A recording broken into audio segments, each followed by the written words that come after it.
14 additional weeks of unemployment, but we were told there's no money, and that was somewhere between 16, to 20 billion that should have been designated as an emergency. Now we're dealing with the $5 billion slush fund. So I ask for an aye vote to use this money for deficit reduction. Thank you. For what purpose does the gentleman from Florida rise? Mr. Chairman, I rise in opposition to this amendment. The gentleman is recognized for 5 minutes. Mr. Chairman, I wouldn't call this a slush fund. This is not an additional fund that was added by the subcommittee to the request of the Pentagon or the Department of Defense. When the subcommittee analyzed the request at our hearings and in the subsequent material provided us to justify the budget of the Defense Department for the overseas contingency operations, we had a strong disagreement. We did not think that their figures were well thought out. So rather than appropriate that $5 billion that they requested, we moved it to what we call this transfer fund. It's not any additional money. It is just taken out of one account and put into another account. This transfer fund is to give the Defense Department some flexibility when they do get their facts and figures together on what the actual costs are.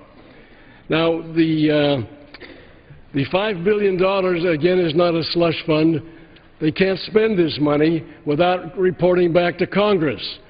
Any money spent from this transfer fund must be reported to Congress, and Congress has 15 days in which to respond to that request. This was done to try to make sure that we had what they needed, that the Defense Department had what they needed for the overseas contingency operations, but that they had to justify exactly how they were going to use the money. And to the contrary, rather than being the potential slush fund, this is definitely not a slush fund. And so I oppose the amendment, and I yield back my time. The gentleman yields back. For what purpose does the gentleman from Colorado rise? Mr. Chairman, I rise to strike the last word. The gentleman is recognized for 5 minutes. Thank you, Mr. Chairman. War is not predictable. We have men and women today engaged in combat. And I'm a combat veteran with the United States Marine Corps. I served in the first Gulf War and I served in the Iraq War. And I wish that war was predictable. I wish that we knew what the enemy was going to do and what they were going to do, when they were going to do it, but we don't know that. And this is a dedicated fund to the global war on terror. It provides flexibility that is necessary for our commanders in the field at this time. I rise in opposition to this amendment and would hope that it would be voted down. I yield back. Gentleman yields back. The question is on the amendment offered by the gentlelady from California. Those in favor say aye. Those opposed say no. In the opinion of the chair, the noes have it. The amendment is not agreed to. Mr. Chairman, on that, may I ask for a recorded vote of the ayes and the nays, please? A recorded vote has been requested pursuant to Clause 6 of Rule 18. Further proceedings on the amendment offered by the gentlelady from California will be postponed. The clerk will read. Page 133, line 1, Afghanistan Infrastructure Fund, $475 million to remain available until September 30th, 2013. For what purpose does the gentleman from Tennessee rise? I believe I have an amendment at the desk. I'd like to take it up. The clerk will designate. Thank you. The clerk will report the amendment. Amendment offered by Mr. Cohen of Tennessee, page 133, line 6, after the dollar amount, insert reduced by $200 million. Page 161, line 12, after the dollar amount, insert increased by $200 million. The gentleman is recognized for 5 minutes. Thank you, Mr. Speaker. The Defense Appropriations Bill is one of our primary funding bills to help protect our country against threats. However, the Chairman of the Joint Chiefs of Staff, Admiral Mike Mullen, correctly said that our national debt is our biggest national security threat. With that said, finding dollars that can be diverted from lower priorities to apply to deficit reduction will indeed make America safer. This amendment will reduce funding for the Afghanistan Infrastructure Fund by $200 million and return those funds to help reduce the deficit. That's $200 million to help reduce the deficit. The Afghanistan Infrastructure Fund was established to provide funds for infrastructure projects, and some reports also indicate funds could be used for other purposes, but predominantly they're for infrastructure purposes. My amendment does not completely eliminate funding. It keeps over $200 million in the infrastructure fund, but it reduces it so that we can take a serious look on how we can achieve savings to reduce the deficit in funds spent overseas that are not being used properly and effectively. With the death of Osama bin Laden, there is not a need for a large U.S. presence in Afghanistan. In fact, the killing of Osama bin Laden was the biggest deficit reduction action this Congress, this country, has known. If we take advantage of that action and act on it to make it into a deficit reduction action. We need to rethink our goals and strategy in Afghanistan. According to the World Bank, 97% of Afghanistan's gross domestic product is derived from military funding and foreign assistance. 97%. If we build a vast infrastructure in Afghanistan, they will not be able to sustain it after we leave. The American people should not have to fund that infrastructure while sitting in traffic in our own nations and in gridlock, seeing schools that are in disrepair, hospitals that can't provide services, and watching our own infrastructure crumble. Infrastructure that can create and does create jobs, carrying goods to market and providing jobs in America. If House rules permitted, I would direct some of these funds toward building our own infrastructure. That's what we need to do. But that's not the case. The Afghan government cannot spend all that we're giving to it, and our funding is only fueling corruption and profiteering. Mr. Poe mentioned Pakistan being third from the bottom, ahead of Nigeria and another nation. Afghanistan is right there with them. They're fighting for the third to last place. Afghanistan is historically a corrupt nation, and what fosters corruption is this monies, and the monies we give them. 97% come from us. It's going into the pockets of people who aren't using it to build that infrastructure to help their own people. We are fostering corruption. Afghans could build their own infrastructure for far less than we're investing.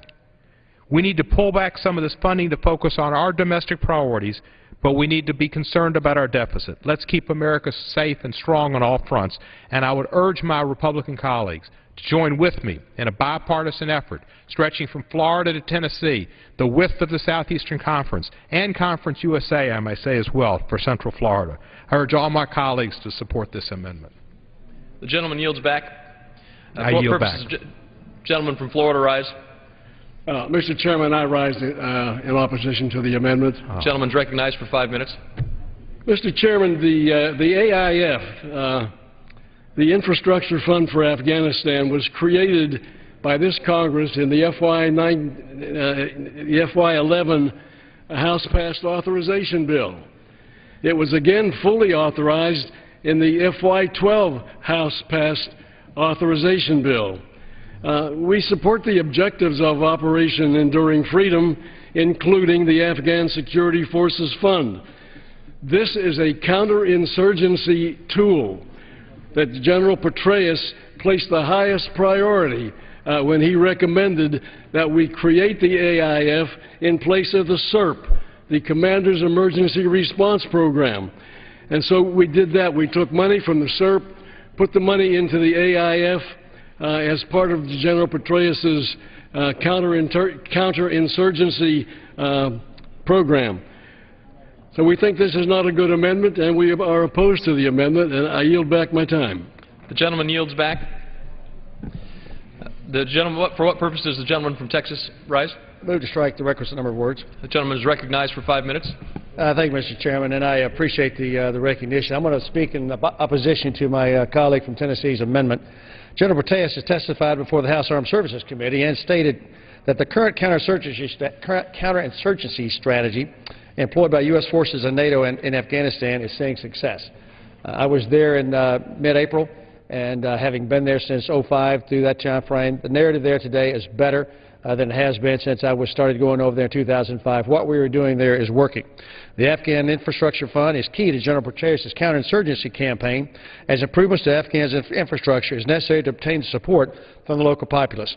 General Petraeus' successful counterinsurgency strategies are dependent on the local populace and the intelligence they provide. Viable development projects increases the Afghan government's legitimacy in relation to the Taliban, especially since these projects are conducted in areas vulnerable to Taliban influence. Furthermore, economic development increases security in Afghanistan by providing jobs for former insurgents and building markets for alternative crops to opium, thus reducing corruption. Mr. Speaker, I'm going to oppose this amendment. The House Armed Services Committee has fully authorized this program. The House Appropriations Committee has gone through this bill with a fine-tooth comb. They believe that these funds will be properly used and properly supervised in the building of Afghan infrastructure as we continue to put in place the system we need so that when we leave, and we will leave, the Afghan people are able to sustain what they're doing. One of the messages I got while I was there in April is that unlike some of the previous efforts, we will build things that to Afghan standards. That's not meant to be a pejorative. It's just meant to face the reality that when you build a road to U.S. standards, they cannot maintain that road to U.S. standards. But when you build a road to Afghan standards, they can, in fact, maintain that infrastructure, and that's the new paradigm that they're working off of. Good enough Afghanistan is not a pejorative. It's simply face the reality that this country is different from the United States, and infrastructure projects there will be built to those Afghan standards. I strongly oppose the gentleman's amendment and yield back. The gentleman yields back. The question is on the amendment offered by the gentleman from Tennessee. Those in favor say aye. Those opposed say no. In the opinion of the chair, the noes have it. The amendment I'd like to request a roll call. A recorded vote has been requested pursuant to Clause 6 of Rule 18. Further proceedings on the amendment offered by the gentleman from Tennessee will be postponed. Thank you. The clerk will read. Mr. Chairman. For what purpose does the gentleman from Rhode Island rise? I have an amendment at the desk. Gentleman is recognized. The clerk will report the amendment. Amendment offered by Mr. Cicilline of Rhode Island, page 133, line 6, insert after the dollar amount the following, reduced by $475 million. Page 161, line 12, insert after the dollar amount the following, increased by $475 million. The gentleman is recognized for 5 minutes. Thank you, Mr. Chairman. I rise today in opposition to the Afghanistan policy that is funded in the fiscal year 2012 defense appropriation bill. I join the efforts of my colleagues to, in a variety of amendments designed to accelerate the end of the war in Afghanistan. For more than 9 years now, our troops have been executing the American mission in Afghanistan with bravery, dedication, and extraordinary competence. But what started out as a quick war in 2001 to bring Osama bin Laden to justice and dismantle al-Qaeda in Afghanistan has turned into the longest war in the United States history. The original mission has now been largely accomplished, and with bin Laden's death in Pakistan, this provides an opportunity to re-examine our ongoing mission in Afghanistan, which some estimates indicate is costing us in excess of $8 billion per month. We should no longer be sending billions of American taxpayer dollars to the Afghan people for their schools, their hospitals, their roads, bridges, and police at the expense of making those same investments in our own country, especially when the Afghanistan government under the leadership of President Karzai has proven itself incredibly corrupt. In fact, Transparency International ranked Afghanistan the third most corrupt country in the world.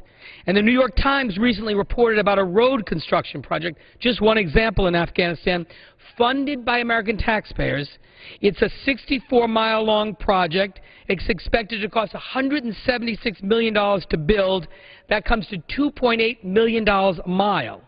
Undisclosed amounts of money have gone to pay off local strongmen to buy security while the project is ongoing. And it was reported that the people collecting these bribes staged attacks on the construction crews in order to make the bribes necessary in the first place.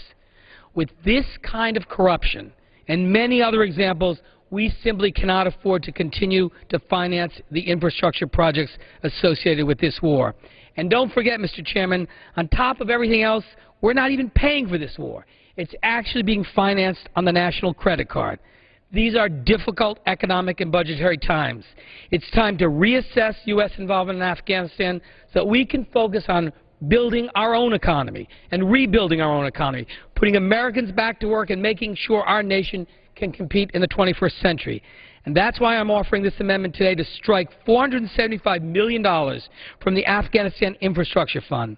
Vital investments to our country's economic stability, the education of our children, the health of our seniors, and the employment of our workforce have time and again been put on the chopping block in this Congress.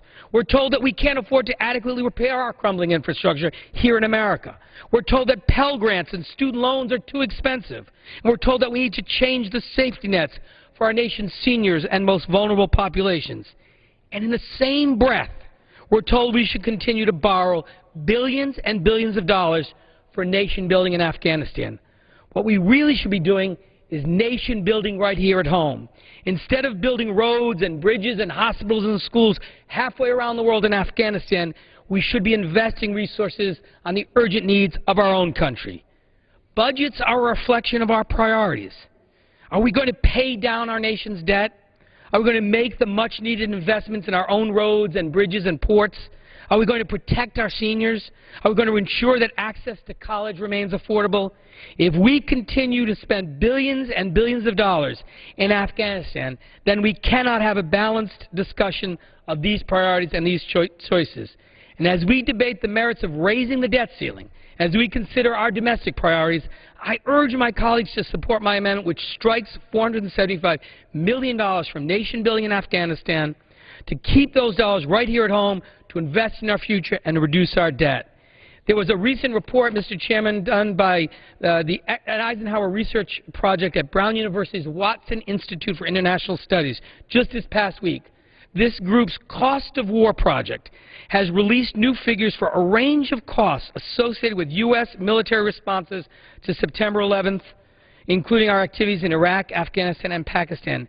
They project that the wars will cost Americans between $3.2 and $4 trillion and cost 225,000 lives. It is time to end this spending. It's time to make these investments in the infrastructure in our own country. I urge my colleagues to support my amendment. The gentleman yields back. Yes, Mr. Chairman.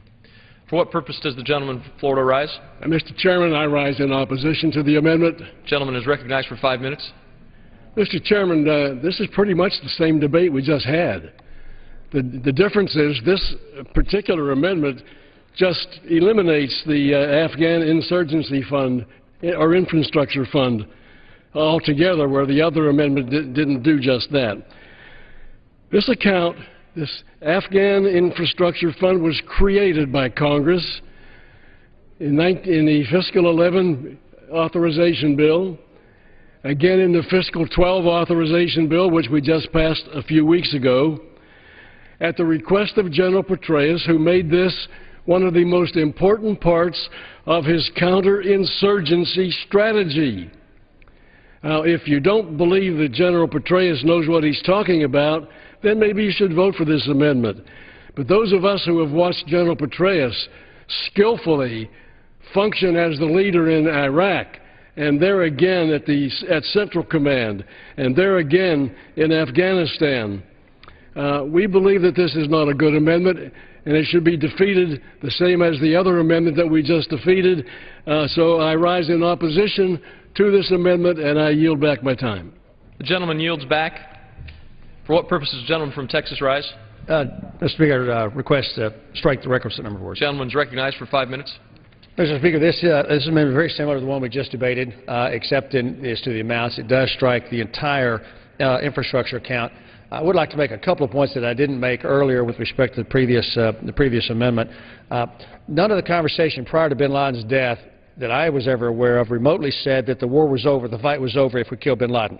Had my colleagues on the other side of the aisle been making that argument from start one, then it might have some validity to it. But quite frankly, that was just a marker in this long fight against Islamic jihadists and these terrorists.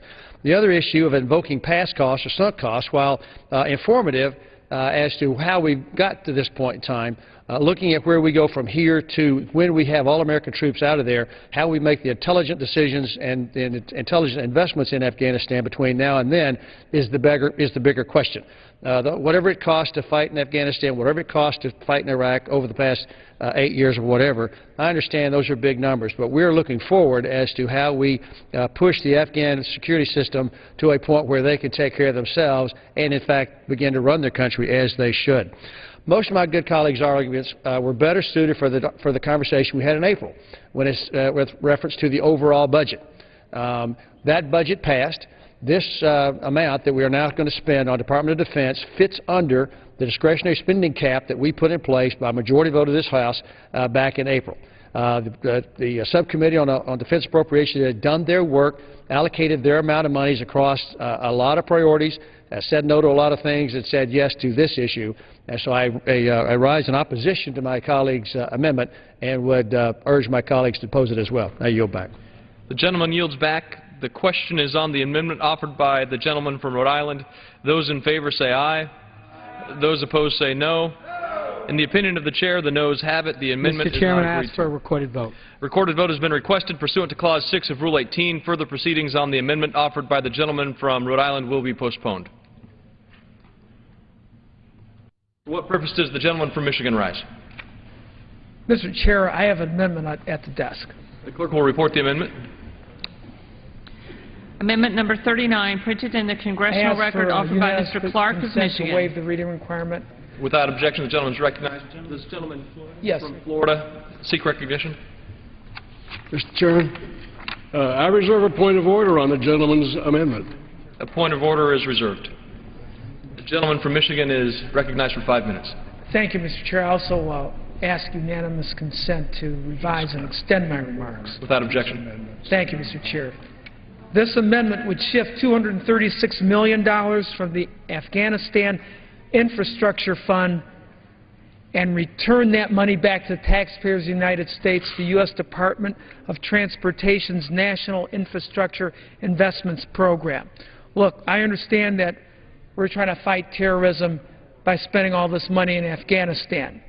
But the best way to protect the American people from terrorist attacks is to repair our roads and bridges, secure our ports, help fund secure rapid transit systems so we don't have to spend as much money buying foreign oil, and you know that some of that money that goes to these foreign countries when we buy oil ends up in the hands of terrorists.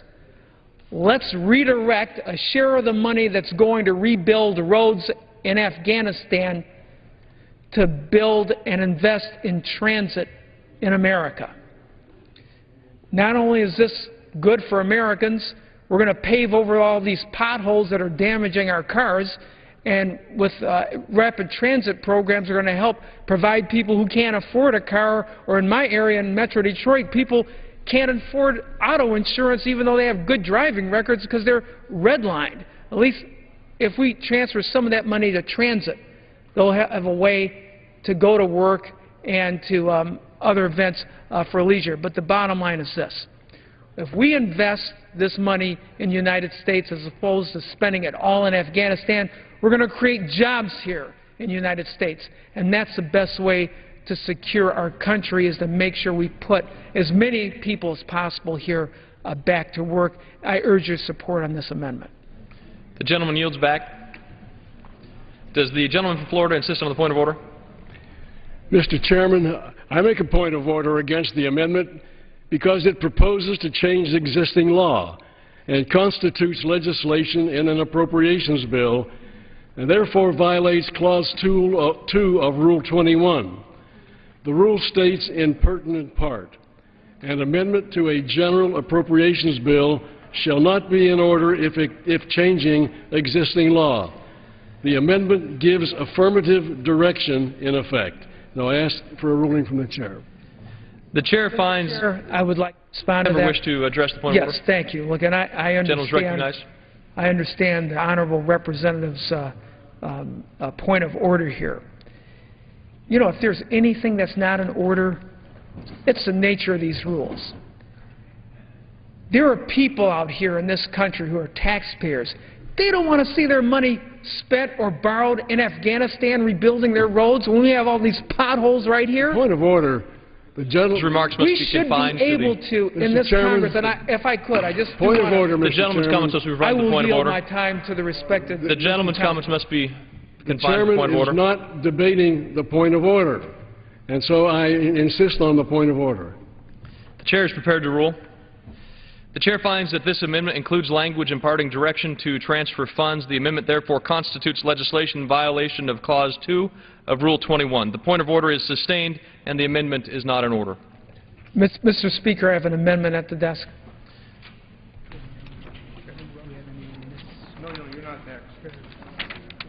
The clerk will read. Page 135, line 12, Afghanistan Security Forces Fund, $12.8 billion to remain available until September 30th, 2013. For what purpose does the gentleman from Tennessee rise? I think to address the amendment that the clerk just read, because I think that's my amendment, which is at the desk, and maybe we could do a nunc-pro-tunc, and it could be the same. That's just a Latin facetious way of getting around a mistake. You think clerk will report the amendment. nunc-pro-tunc is where we're at? Amendment offered by Mr. Cohen of Tennessee, page 135, line 15, after the dollar amount, insert reduced I would by move $4 that we billion. waive the reading and unanimous consent, that we don't burden ourselves with all of that verbiage. Is there objection? The gentleman from Colorado is recognized. I think the objection, Mr. Speaker, will go ahead, but the Clerk will objection continue was reading. to reading. Oh, I'm sorry. Page 161, line 12, after the dollar amount, insert increase by $4 billion. And we move the unanimous consent that we waive the reading of the amendment, and without objection, so done. The amendment has been read. Okay, great. The gentleman from Tennessee is recognized for 5 minutes. Thank you, Mr. Speaker. I do realize the result of this amendment, probably. There is another Latin phrase besides nunc-pro-tunc, which is moritore te salutante, which is basically, we who are about to die salute you. I understand the votes today, and I see them, but I find it hard to fathom with the American public and my colleagues on the other side of the aisle who are indeed concerned about the deficit, not going at the place where you can really get to the deficit, which is in spending in the defense budget. That's Moby Dick. You don't throw your swords or your harpoons at a minnow. You throw your harpoon at the whale. This is the whale. And Captain Ahab had a good point. You know, you go out there and you see the big one, you go for it. This would reduce the funds we're giving to the Afghanistan security forces by $4 billion. It wouldn't take all of it. It'd keep two-thirds. They'd still have two-thirds, but reduce it by $4 billion and return those funds to help the deficit. The $12.8 billion that is currently allocated to this fund is nearly equivalent to the entire GDP of Afghanistan. Their GDP is $14 to $16 billion. Let's understand this, Mr. Speaker. We are giving the Afghanistan people their entire GDP, and we're borrowing it from China and other places. This makes no sense, and we need to go after the big whale. 6 times the total annual revenue of the Afghan government, which is approximately $1.5 billion, is what we're giving them. I understand these funds will be used to provide assistance to the security forces of Afghanistan, including training and providing equipment, supplies, and services. Well, I've seen soldiers killed over there, my constituents, that were killed by Afghanistan soldiers that we trained. We don't know which ones are Taliban and which ones are going to turn on us, and we're training them and giving them weapons. Roughly $6 billion of the $12.8 is for salaries and benefits. In light of the President's announcement of withdrawing troops from Afghanistan, we need to make reductions all around, and that includes a reduction for these security forces. This country could not, should not, fund the structure that the Afghanistan government cannot fund, and at a time when we need to take a look at our deficit. Now, I've heard General Petraeus' name over there. I'm a fan of General Petraeus, too. But he's sometimes wrong. He's sometimes wrong. Now, I think he was for us supporting the president in Libya. And some of the folks over there that are so supportive of General Petraeus wasn't so supportive of General Petraeus then.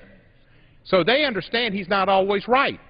And he's not right on these funds either. These troops are not going to be trained in a way that they're going to be able to sustain the forces. They're not going to use the weapons. They're not going to be able to resupply them. It's going to be a waste.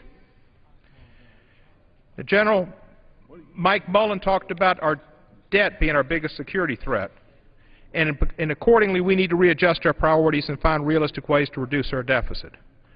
This is a way we can do it and save $4 billion. Still give them $8.8 billion. It's plenty. I'd like to see it all cut. But I realize that's not realistic. But we are pulling out. We're not going to be able to train those troops to where they're going to be able to maintain the funds to pay those troops in the future. Most of it's salaries. And when we're gone, they're not going to have the salaries. I've been to Afghanistan. You've been to Afghanistan. It is beyond third world. It's fourth world. And we're giving them the last of our dollars. If you really, really, really, really care about reducing the deficit, you got to go for the whale. You got to go for the defense budget. And just giving this money to Afghanistan is, I think, a dereliction of duty. I reserve. The gentleman reserves. The gentleman may not reserve at this time. Can't blame me for trying. The gentleman yields back. For what purpose does the gentleman from Colorado seek recognition? Mr. Speaker, I rise in opposition. The gentleman is recognized for 5 minutes. Thank you, Mr. Speaker. As we speak, our Marines, soldiers, sailors, and airmen are fighting for freedom in some of the toughest places imaginable. A vote for this resolution is a vote to pull the support out from under our troops and to leave a legacy of failure in Afghanistan. I urge against supporting this amendment. Although I applaud the bravery and skill of the personnel who brought Osama bin Laden to justice, it is important to remember that this is not justification to abandon our efforts to increase the security in Afghanistan. The men and women of our military are working tirelessly to increase the proficiency of Afghan security forces. But to transition lead responsibility for security to them is irresponsible at this time. The Afghan security forces did not suddenly become more proficient because of the death of bin Laden. I'm strongly supportive of transitioning responsibility to the Afghan security forces, but only when they are fully prepared to assume that responsibility.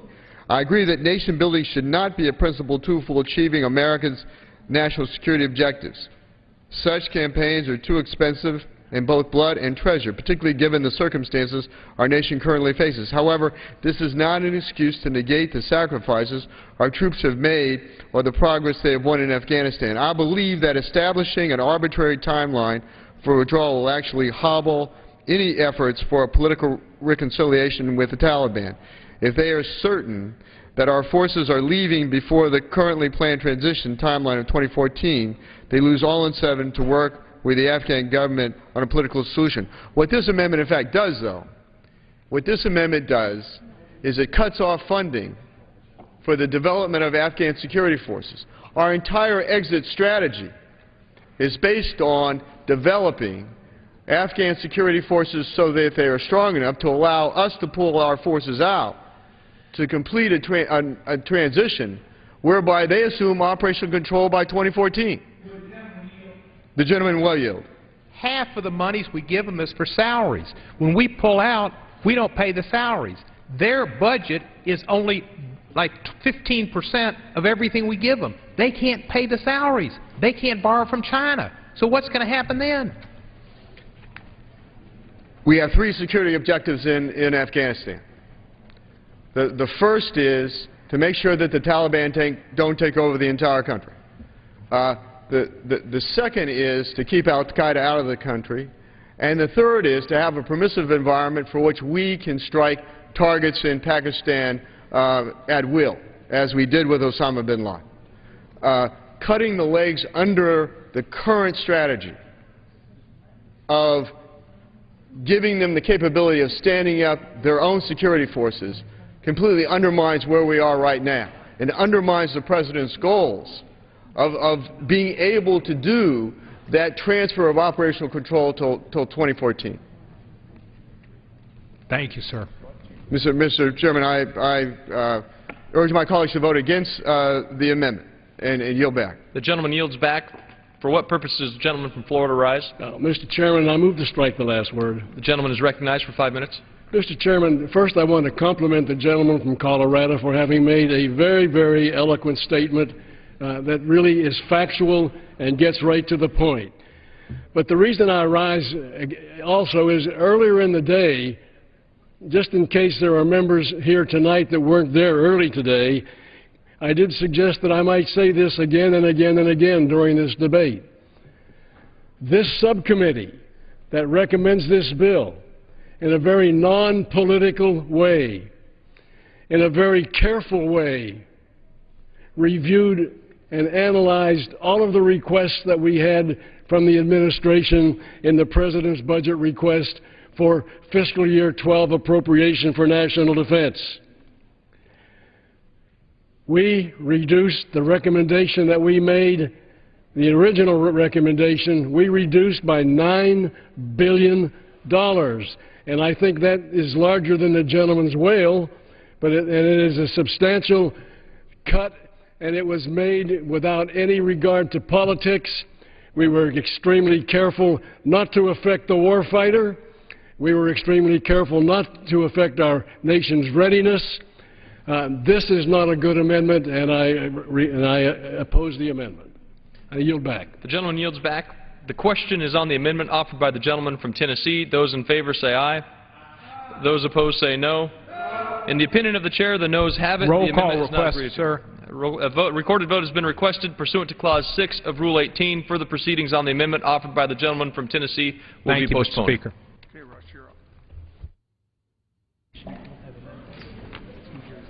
For what purpose does the gentleman from New Jersey seek recognition? The desk. The clerk will designate the amendment. Amendment number 44, printed in the Congressional Record, offered by Mr. Holt of New Jersey. The gentleman is recognized for 5 minutes. Mr. Chairman, my amendment is simple. It reduces the Afghan Security Forces account by about 1 part in 500, 1/500th, in order to increase the Defense Health Program account by $20 million to save soldiers' lives. It will give the Pentagon a much-needed infusion of funds to address a serious gap in our military suicide prevention. I learned about this gap through the tragedy of a young constituent from New Jersey who fell through the cracks. He took his own life in September of 2008. But it is not just one soldier. We have a broad problem here. In each of the past 2 years, more American soldiers have died at their own hands than have been killed in war fighting. Coleman Bean of East Brunswick, New Jersey, attended East Brunswick Public Schools. He enlisted in the Army in 2001, attended airborne school at Fort Benning. His first assignment with the 173rd Airborne was in Italy, and in 2003, he and the rest of the 173rd conducted a combat jump into Iraq. Like many of his buddies, he saw the horrors of war firsthand, and like some, he sought treatment from the VA for his diagnosed post-traumatic stress disorder when he returned home in 2004. He was honorably discharged from active duty in 2005, and like other Army members, Coleman Bean still had 4 years of reserve duty commitment through what is known as the Individual Ready Reserve, the IRR program. He was recalled to duty in Iraq in 2007 through the IRR and was assigned to serve in northern Iraq. When he returned to New Jersey the following year, he was still suffering from the symptoms of PTSD, but managed to conceal his condition from even those closest to him. No one reached out to him. Tragically, he took his own life in September 2008. Ironically, tragically, a few weeks after Coleman took his life, the VA called to say that his appointment was ready. Now, 2 federal agencies charged with helping prevent suicides among our returning soldiers utterly failed this soldier and his family. Indeed, earlier this year, the Ninth Circuit Court siding with two veterans groups that sued the Department of Veterans Affairs for failing to provide timely care for veterans at risk of suicide, noted that an average of 18 veterans per day take their own lives. We must stop this epidemic. This amendment will help. We can't allow another family to lose a son or a daughter, a father or a mother, a husband or a wife because of buck passing. When I investigated Coleman Bean's tragedy, the VA confirmed that they don't offer dedicated suicide prevention programs for members of the IRR. They consider that a DoD responsibility. The DoD officials at TRICARE said that treating IRR members is the VA's problem. Simply stated, if you're a member of the Individual Ready Reserve suffering from PTSD, you're on your own. The same problem applies to other categories of reservists, such as the Individual Mobilization Augmentees, the IMAs, and the members of the Inactive National Guard, the ING. According to the Defense Department, there are at least 123,000 IRR, IMA, and ING members who have done at least one tour in Iraq and Afghanistan. My amendment would give the Secretary of Defense the funding needed to expand the suicide prevention outreach program to ensure that members of these reserve units who have served a tour in Iraq or Afghanistan will receive a counseling call from a properly trained counselor not less than once every 90 days, so long as the service member remains in the IRR, the IMA, or the ING. And in these calls, the trained counselor would be required to determine the emotional, psychological, mental, medical, and career needs and concerns of the reservists. Covered reservists identified as being at risk would be immediately referred to the nearest military treatment facility. I've discussed this program with the Pentagon. The Undersecretary of Defense for Personnel and Readiness, Dr. Stanley, assures me that the Department has more than adequate legal authority to carry this out. How much time has expired? We accept this one.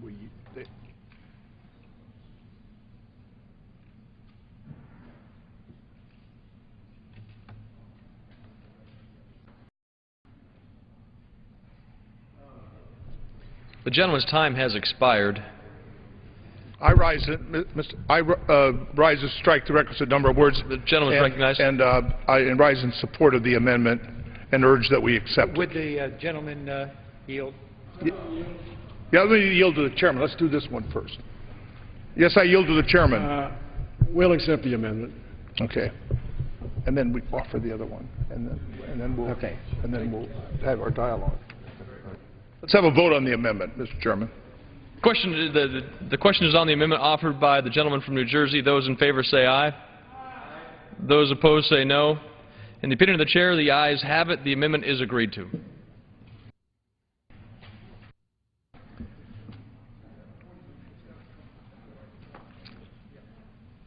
For what purpose does the gentleman from Michigan rise? Mr. Speaker, I have an amendment at the desk.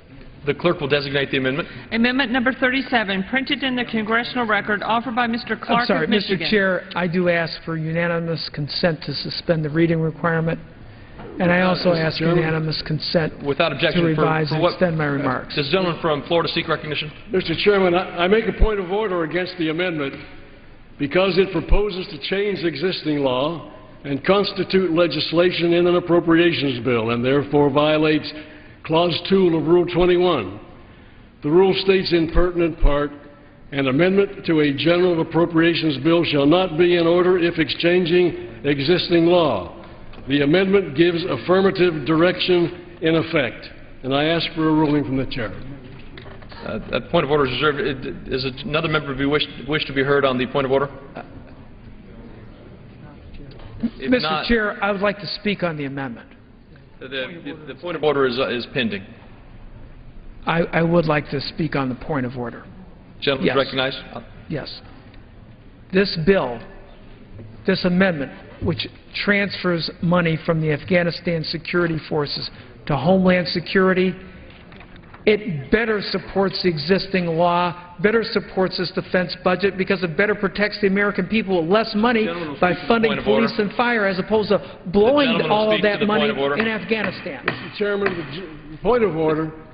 Again, the gentleman is discussing the amendment and not the point of order. The chair will hear members on the point of order. The chair is prepared to rule. Mr. Chair, just to clarify, I was explaining, in order to explain my position on the point of order, I had to explain the merits of this amendment. This defense budget is about protecting the American people. I'm saying redirect the money to Homeland Security. The gentleman will speak to the point of order. And I yield my time. The chair is prepared to rule. For the reasons stated in the previous ruling, the amendment violates Clause 2 of Rule 21. The point of order is sustained. The amendment is not in order. Mr. Chairman, I rise to strike the last word. The gentleman is recognized for 5 minutes. I made this announcement earlier in the day that I would allow the member to have the 5 minutes to speak on the amendment, even though it was subject to a point of order, if that courtesy was not abused. In recent points of order, that courtesy has been abused. I will continue to show that courtesy to members who do not abuse their 5 minutes and who do not abuse the point of order. I yield back. Gentleman yields back. I move to strike the last word. Gentleman is recognized for 5 minutes. As a new member in this body, I have the utmost respect for this institution and to the chair. And to the extent that I appear to be out of bounds, I do apologize. It's the fact that this country's in crisis. We have a huge debt. We have so many people that need jobs. And since the budget resolution was passed, April 15th, Osama bin Laden was captured and killed. And that provided us with an opportunity to reassess our mission in Afghanistan. I want us to take a little share of our money that we're spending in Afghanistan and return it here to protect the American people. And also take the remainder of the savings to pay down our debt. And I do understand what the rules provide. It's just, Mr. Chair, in closing, I believe these rules are old and out of date. We need to, in this House, need to respond more quickly and nimbly and more effectively on behalf of the American people. In my closing point, it's this. We spent over $50 billion in economic aid to Afghanistan. Let's take a share of that money, redirect it back home, create jobs here by repairing our roads and bridges. I understand that we don't want to have safe havens for terrorists around the world like Afghanistan. Best way to protect the American people is invest in Homeland Security. Help fund our police and firefighters. They don't have the equipment that they need, the communication and radios that can talk to each other, that can share information. And also, too, I believe it's the duty of this Congress to find a way to provide more equipment and funding for police and fire, because this Congress in the past had failed to effectively address the foreclosure crisis, which really dropped property values, so our local units of government don't have the revenue to hire more police and fire. So saying that, I want to say to the chairman that I respect your position. I respect this institution. I'm here trying to fight for my people. I represent in Metro Detroit and return American tax dollars back to Americans to create jobs here and to protect Americans at home. Thank you. I yield back my time. The gentleman yields back. The clerk will read. Page 137, line 1, Pakistan Counterinsurgency Fund, $1.1 billion to remain available until September 30th, 2013. For what purpose does the gentleman from Texas rise? Mr. Chairman, I have an amendment at the desk. The clerk will report the amendment. The gentleman has 2 amendments at the desk. Could he specify which amendment he wishes to address? Page 137, line 4, Counterinsurgency Fund Amendment. It's $1 billion. Ask unanimous consent to waive the reading of the amendment.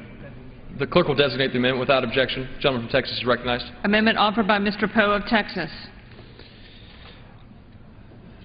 The gentleman is recognized for 5 minutes. Mr. Chairman, I will be brief. I have had my argument on the other $1 billion that I asked to be deducted from the reimbursement account to be sent to the spending reduction account. This is a separate fund that also gives money to Pakistan, over $1 billion. I'm asking that $1 billion of that fund that goes into counterinsurgency also be sent to the spending reduction account.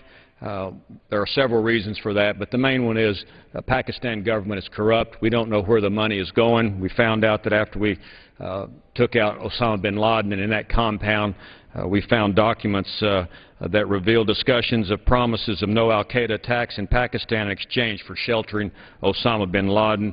That's the type of things that we wonder about, whether Pakistan is on our side, on the side of our enemies. We don't know whose side they're on. So I'd ask the adoption of this amendment. I yield back the balance of my time. The gentleman yields back. For what purpose does the gentleman from New Jersey? Move to strike the word, strike the final word, and speak in opposite of the bill, and yield to Mr. Lewis for any comments he may have. The gentleman is recognized for 5 minutes. Thank you very much, Mr. Chairman. Mr. Chairman, I rise to support the goals of this amendment, which is to demand accountability from a nation that until recently has been one of our good friends. Pakistan has faced serious problems throughout its history, and the United States has played a leading role in helping stabilize that troubled nation. We have sent billions and billions of dollars in military support and billions more in economic assistance. We have worked as close as we can with Pakistan's military and intelligence agencies in order to stabilize the border region near Afghanistan, where al-Qaeda and the Taliban are trying to overthrow both Afghanistan and the Pakistan governments. It is therefore hard to express the anger and frustration of all Americans when we discovered that Osama bin Laden, the man who engineered the death of thousands on American soil, was living in comfort just a short drive from Islamabad. We have asked in vain how this could occur. Rather than help us get to the bottom of how this international criminal could live for years within blocks of their military school, we received protests from Pakistani officials that our brave special forces captured and killed bin Laden under their noses. But, Mr. Chairman, what has really outraged me and many of my colleagues is that the Pakistanis have had the audacity to arrest and detain the informants who helped us bring this ultimate terrorist to justice. It is almost too much to take, and it is time that we made it clear to the Pakistanis that our friendship is at the breaking point. For this reason, I am convinced that we must carefully scrutinize every dollar we're spending in Pakistan in this bill, and especially in the Foreign Operations Appropriations bill. And, Mr. Chairman, while I want to support Chairman Young and the work of Mr. Dix as well as the rest of my colleagues on this committee, I do want to serve notice that as we go forward and I'm able to gather more information, I could very well be presenting a very similar amendment in the Foreign Operations bill. It is high time that we get the answers that we seek here and know really which friends are truly our friends. So I would yield back the balance of my time. Continue to be opposed and yield back. The gentleman yields back. For what purpose does the gentleman from Colorado seek recognition? I should strike the last word. The gentleman is recognized for 5 minutes. Thank you, Mr. Chairman. There's no question that the Pakistanis are a troubled ally. They are an unstable Islamic country with extremist tendencies and a country that has nuclear weapons. The funding that we're talking about right now is that which is for training them in counterinsurgency operations. We have troops in combat at this time in Afghanistan. The Taliban, the Afghan Taliban, who are fighting our forces in the field, or oftentimes have sanctuary in Pakistan. We are trying to stand up a Pakistani military that is not simply exclusively engaged or is exclusively focused on a conventional war with India, but is able to launch counterinsurgency operations, particularly in the federally administered tribal areas. I think this funding is critical so long as we have troops in the field in Afghanistan, that we seek to maintain or certainly increase the capability of the Pakistani military and counterinsurgency operations. With that, Mr. Chairman, I rise in opposition to this amendment and would urge my colleagues to vote against it. The gentleman yields back. The question is on the amendment offered by the gentleman from Texas. Those in favor say aye. Those opposed say no. In the opinion of the chair, the noes have it. The amendment is not. The gentleman is recognized. Request the yeas and nays. Recorded vote has been requested. Pursuant to Clause 6 of Rule 18, further proceedings on the amendment offered by the gentleman from Texas will be postponed. Does the gentleman from Texas wish to offer his next amendment? I have no further amendments. The clerk will read. Page 138, line 12, procurement, aircraft procurement, Army, $387,900,000 to remain available until September 30th, 2014. Missile procurement, Army, $118,412,000 to remain available until September 30th, 2014. Procurement of weapons and tracked combat vehicles, Army, $37,117,000 to remain available until September 30th, 2014. Procurement of ammunition, Army, $208,381,000 to remain available until September 30th, 2014. Other procurement, Army, $1,398,195,000 to remain available until September 30th, 2014. Aircraft procurement, Navy, $492,060,000 to remain available until September 30th, 2014. Weapons procurement, Navy, $41,070,000 to remain available until September 30th, 2014. Procurement of ammunition, Navy and Marine Corps, $317,100,000 to remain available until September 30th, 2014. Other procurement, Navy, $249,514,000 to remain available until September 30th, 2014. Procurement, Marine Corps, $1,183,996,000 to remain available until September 30th, 2014. Aircraft procurement, Air Force, $440,265,000 to remain available until September 30th, 2014.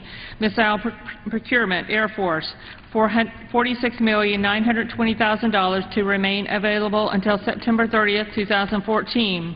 Procurement of ammunition, Air Force, $139,510,000 to remain available until September 30th, 2014. Other procurement, Air Force, $3,213,010,000 to remain available until September 30th, 2014. Procurement, defense-wide, $406,668,000 to remain available until September 30th, 2014. National Guard and Reserve equipment, $1,500,000,000 to remain available for obligation until September 30th, 2014. Mine-resistant ambush-protected vehicle fund, $3,195,170,000 to remain available until September 30th, 2013. Research, Development, Test, and Evaluation. Research, Development, Test, and Evaluation, Army, $8,513,000 to remain available until September 30th, 2013. Research, Development, Test, and Evaluation, Navy, $53,884,000 to remain available until September 30th, 2013. Research, Development, Test, and Evaluation, Air Force, $182 million to remain available until September 30th, 2013.